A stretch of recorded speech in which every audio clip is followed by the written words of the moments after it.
Эх, погнали.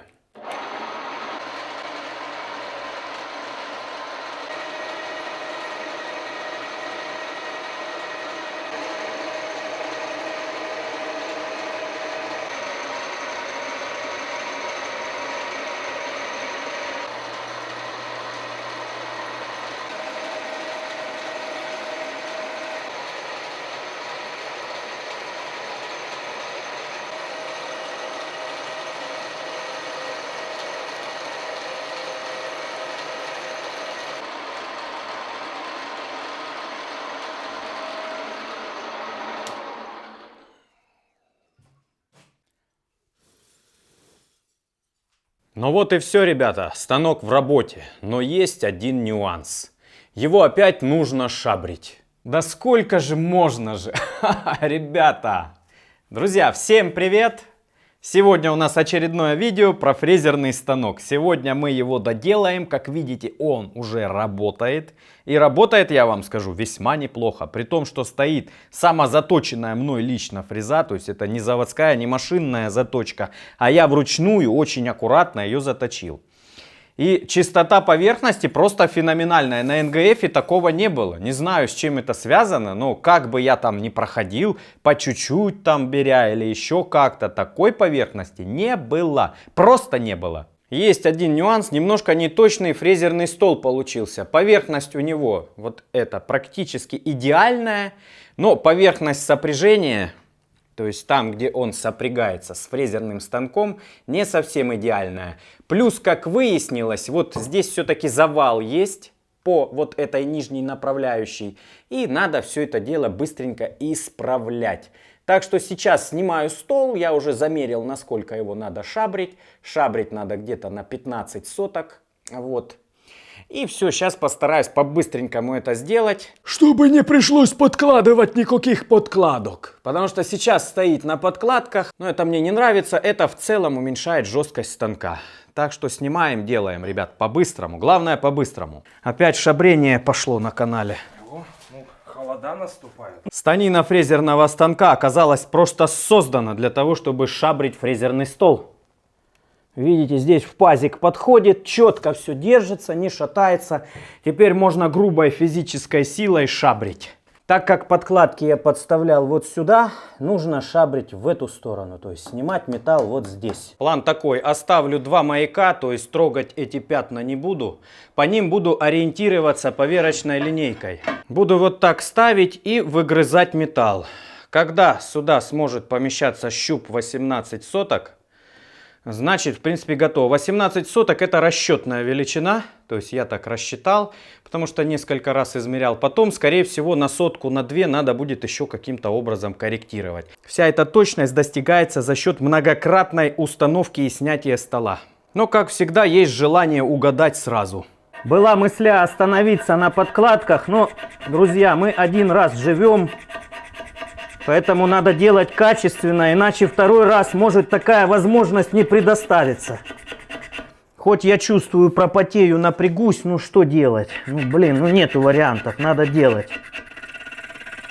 Все, процесс запущен, не остановить. На коленочках вот так погнали работать. Ух, тяжело же мне придется.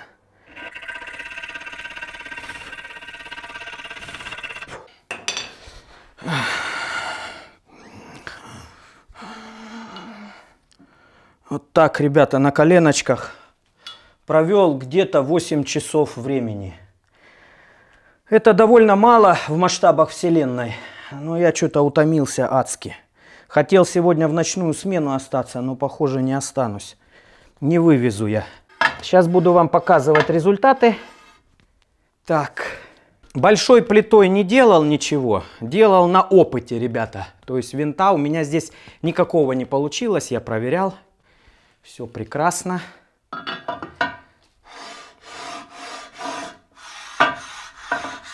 Вот так надо притереть все риски. Ну, жирным слоем вам показываю, как оно выглядит, что вообще получилось. Ну вот, это раз направляющая. Потом вот эту я проходил. Так, ее тоже покажу.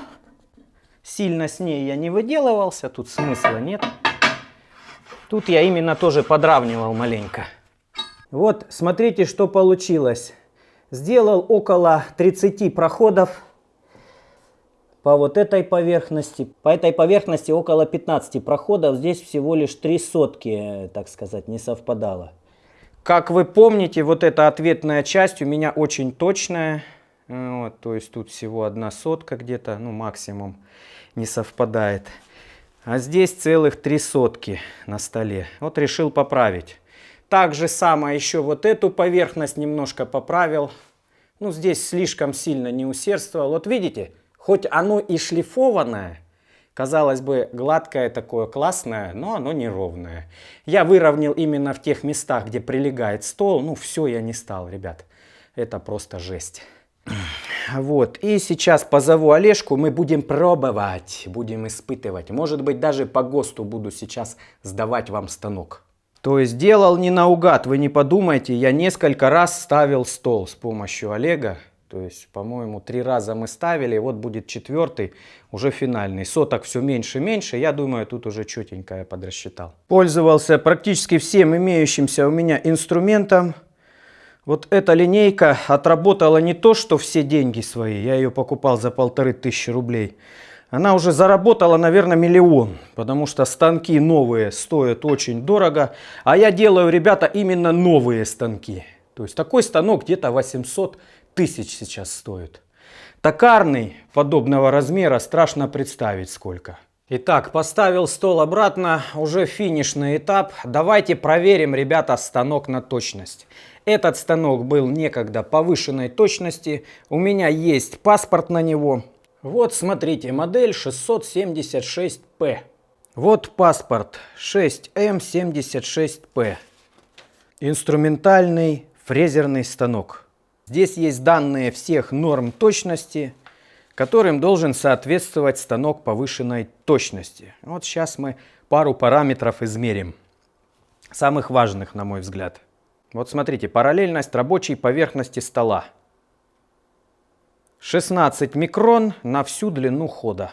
Поставил микронный индикатор. Вы не представляете, пришлось даже пришабрить вот эту магнитную стойку китайскую. Потому что когда вот так я делал, очень сильно болтался. А сейчас смотрите, шевелю его. Ну, практически не играет. Так что все, индикатор установлен. Хорош баловаться, погнали. Я не вижу, что происходит, видите только вы.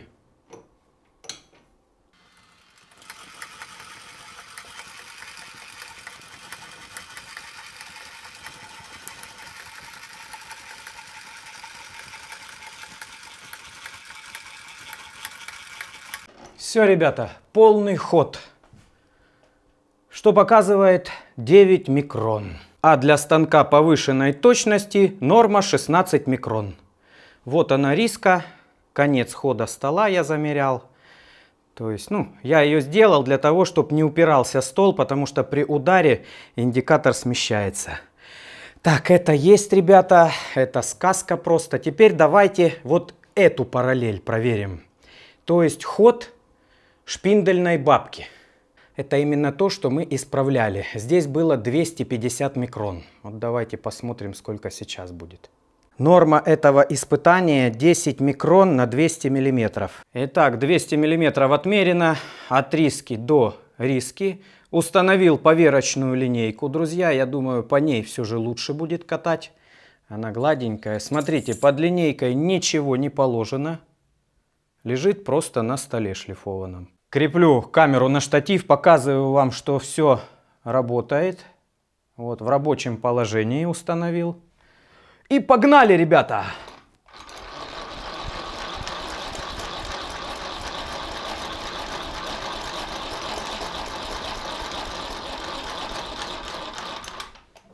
Какая-то магия, не правда ли?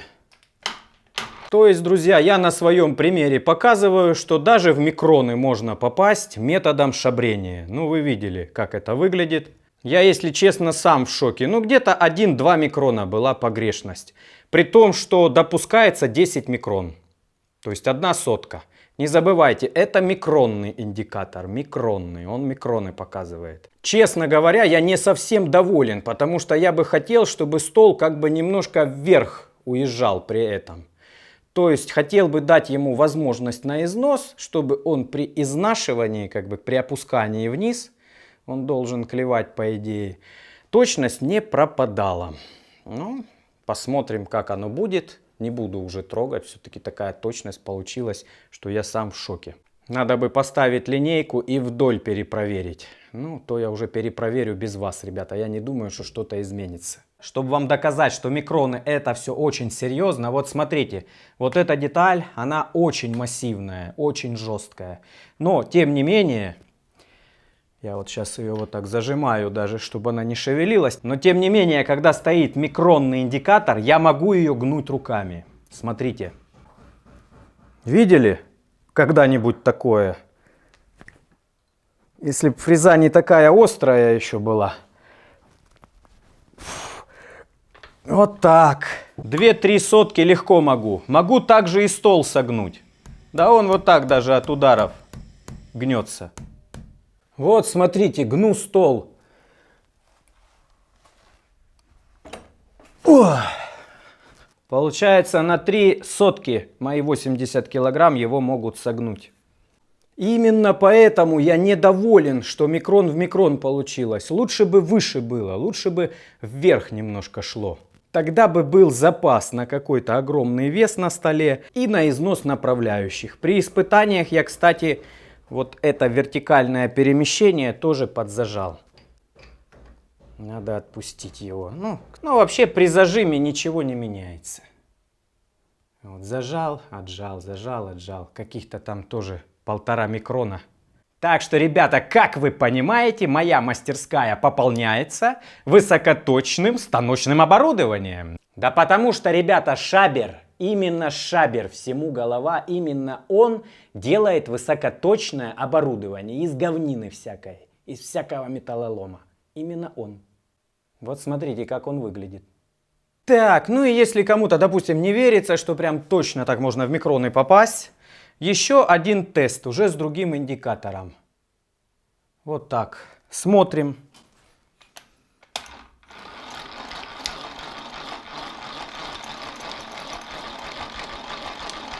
Стрелочка абсолютно никуда не двигается, никуда не колышется. Этими 2 тестами мы проверили не только перпендикулярность движения, но и прямолинейность движения. То есть это говорит нам о том, что направляющие ровные, направляющие перпендикулярные.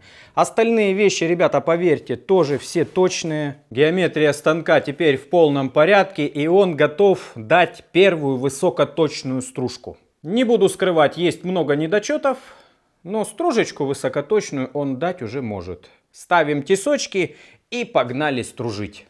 Тесочки у меня имеются пока что только такие. Кстати, они проявили себя хорошо, довольно жесткие. На столе уже разложил немножко инструментов фрезерных. Они шли вместе со станком. Есть еще немножко сандвика, ребята. Это недавние подарки от Алексея. Я, чтобы вы не переживали, что меня обкрадут, частично держу в мастерской, частично большую часть я держу дома. Там, ну, либо еще где-то, где никто не знает.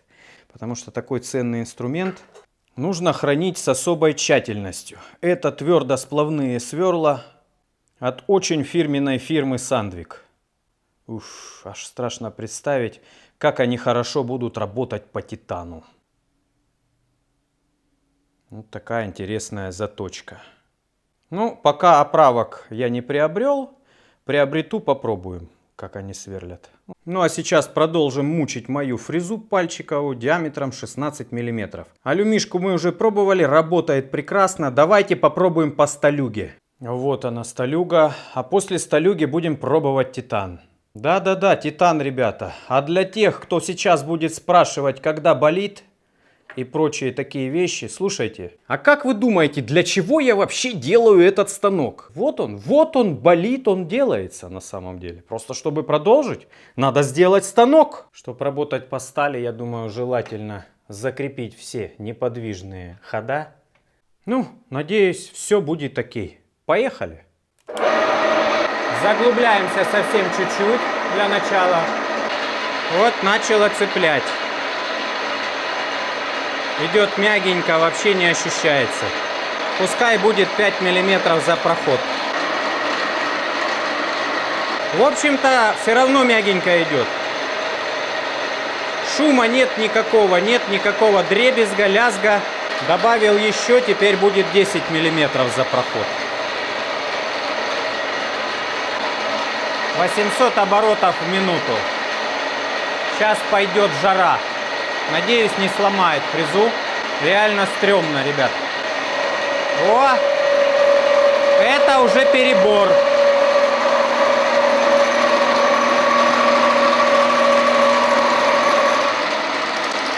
Это уже по звуку слышно, что перебор был.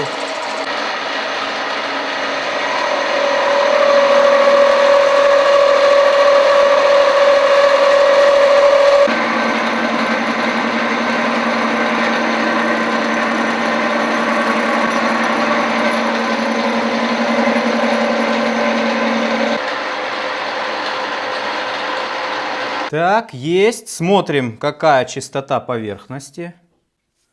Ух, какая хорошая. Вообще, ребята, это, конечно, просто шок.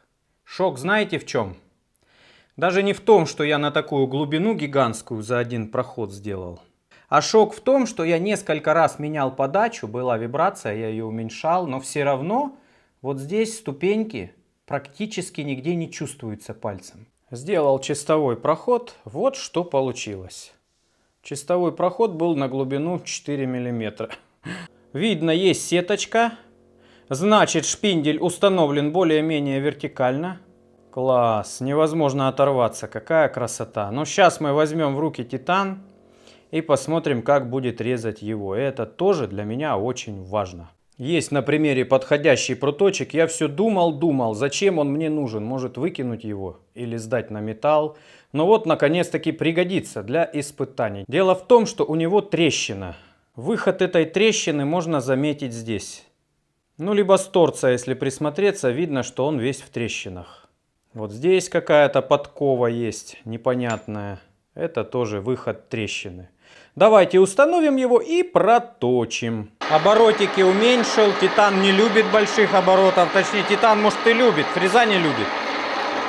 И будем заглубляться потихоньку. 5 мм дам нормально.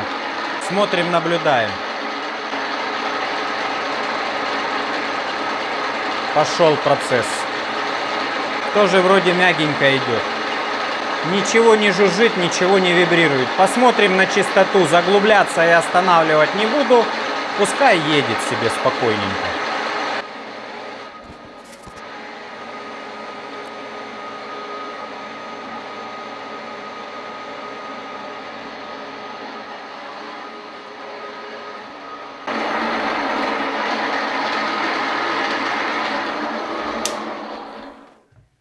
Вот, смотрите, какая чистота по титану. Это просто фантастика. Но я хочу еще кое-что приготовить вам на сладенькое. Хочется обработать большую плоскость, большую поверхность. Так как я стремлюсь к гигантизму все время, хочу прям большую поверхность обработать. Есть такая фреза для поверхностей. Но я сюда поставил один зуб нестандартный. Он с алмазной вставкой. Вот сейчас попробуем алюмишку обработать. Фреза диаметром 160 мм. Работать будет всего лишь один зуб. Погнали!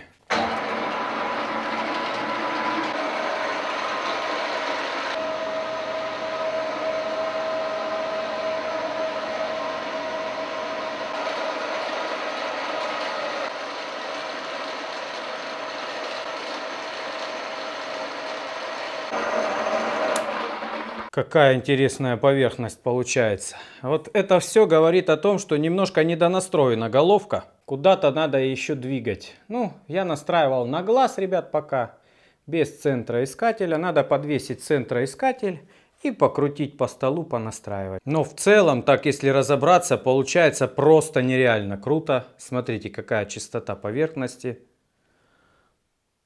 Вот здесь... Фактически, да тут вообще не ощущается, если честно. Надо линейкой поверочной промерить. Тут уже начинается сеточка. То есть, если бы оно прошло полный цикл до конца, вот видите, есть сеточка даже небольшая, это говорит о том, что установлено вертикально. Да, немножко есть. Вот она погрешность. Качаю на вот этом участке. Но опять же, ребят, здесь настолько все тонко, что вообще непонятно, из-за чего она берется. Возможно, из-за того, что прогрелся подшипник и фреза начала брать ниже, просто более сильно заглубляться. Потому что даже от этого зависит точность. Надо сначала разогреть подшипник, а потом работать. А я включаю и сразу работаю. Ну, по привычке. Вот он такой тепленький, вроде бы устаканился, вроде бы уже сильно адский, как раньше, не греется. Но все равно нагрев на 20-30 градусов уже влияет на величину заглубления. Сами понимаете, термическое расширение металлов довольно-таки сильная вещь. Ну что ж, такая вот какая-то интересная история получилась, ребята. Сделал 2 станка, 2 видео подряд. Наверное, даже я достоин какого-то маленького, очень маленького доната от вас. Хочу вам напомнить, что все же монетизацию нам обратно не подключили, и все блогеры практически живут без монетизации. Капает лишь немножечко, совсем чуть-чуть от зарубежных зрителей. А вот от россиян вообще ничего не капает, потому что нет монетизации. Вот такие вот, ребята, дела неутешительные. Но мы, те, кто самые стойкие, продолжаем работать, продолжаем снимать для вас контент. У меня на этом, в принципе, все. Ссылочки на донат я оставлю в описании. Это, как всегда, сберовская карточка. Все, всем пока, ребята. До новых встреч, друзья.